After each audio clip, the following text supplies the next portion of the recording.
Oh God, only two more. Two more, Lee. You can do this. Let's do it. Hellraiser Hellworld. Let's go.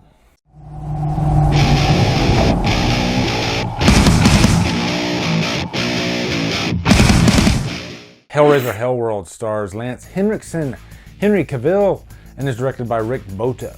What's up, guys? Welcome to another Hellraiser review. There are a million of these movies, it feels like, and we have two left. Thank God. We're almost at the end of this thing.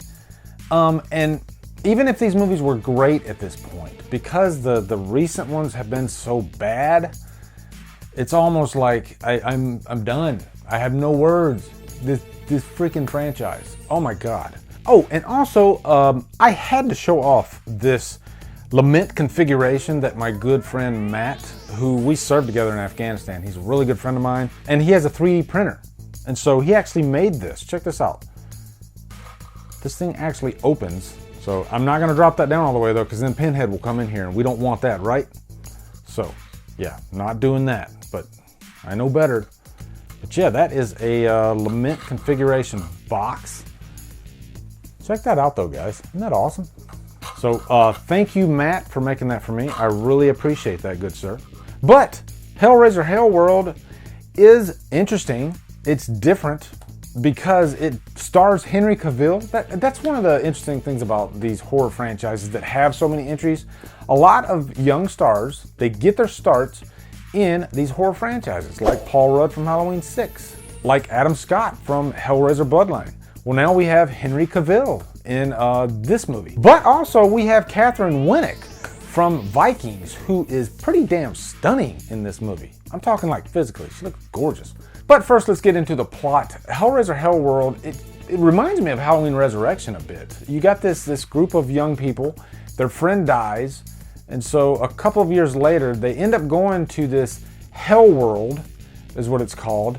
And it's basically this mansion ran by Lance Henrikson. And their mission is just to go there and party and experience, you know, Hellraiser, the Hellraiser world. I guess this is kind of a world where Hellraiser, I don't know if the movies actually exist in this world, because they sell Pinhead merchandise and all this stuff in this movie. So it's kind of interesting. It's different than the previous movies because it's not like a detective story, because I'm so sick of that storyline.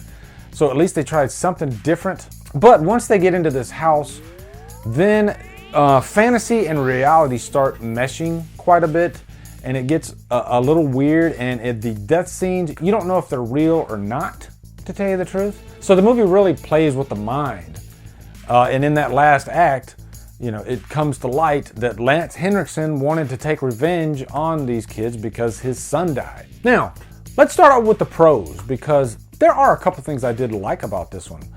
I did like that they tried something different.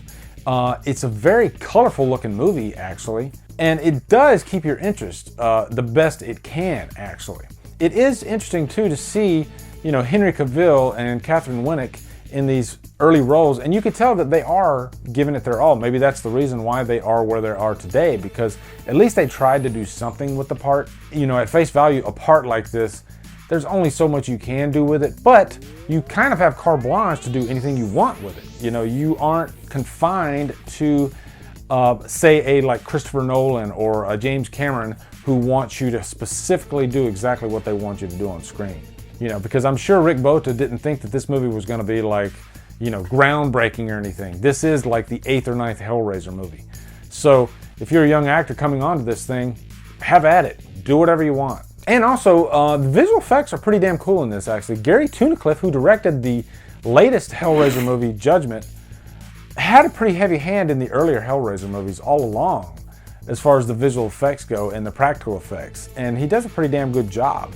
There is some nice carnage candy in this movie. There is one scene where you got this character sitting in this chair, and you got these like this dual saw device, and it comes back and it saws into her neck, and that was pretty creepy. Also, as far as like, you know, sex and nudity goes, this is the Hellraiser movie for you if you're looking for that type of thing. There is some like pretty sexy stuff in this movie.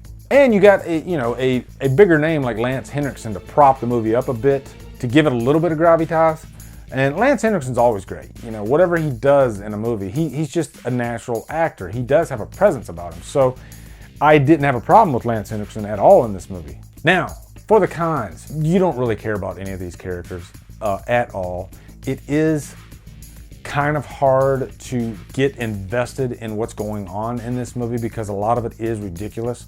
And when you are comparing a movie to Halloween Resurrection, then that's not a good thing. This felt a lot like Halloween Resurrection, where you got these group of young people staying in this house for the night, and then all this bad stuff starts happening. Also, Pinhead is wasted in this movie. For most of the movie, he's not even like real. He's not even there. There's even one scene where Pinhead like decapitates a victim, which is I think the first time I've ever seen Pinhead decapitate a victim. But then you find out in the end that he didn't really do any of that stuff. You know, it's all like in the mind.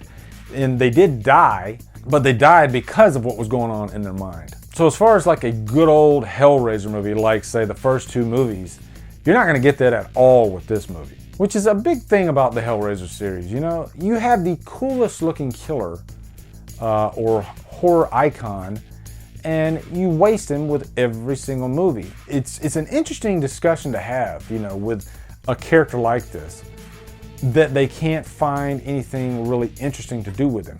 They did in Judgment.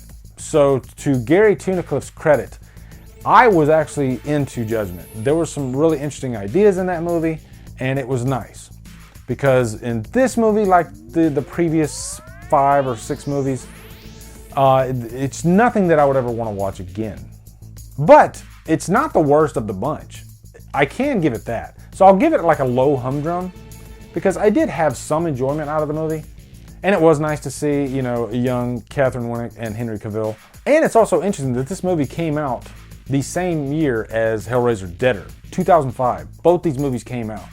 That's not good for your horror franchise if you're releasing 2 movies in the same year.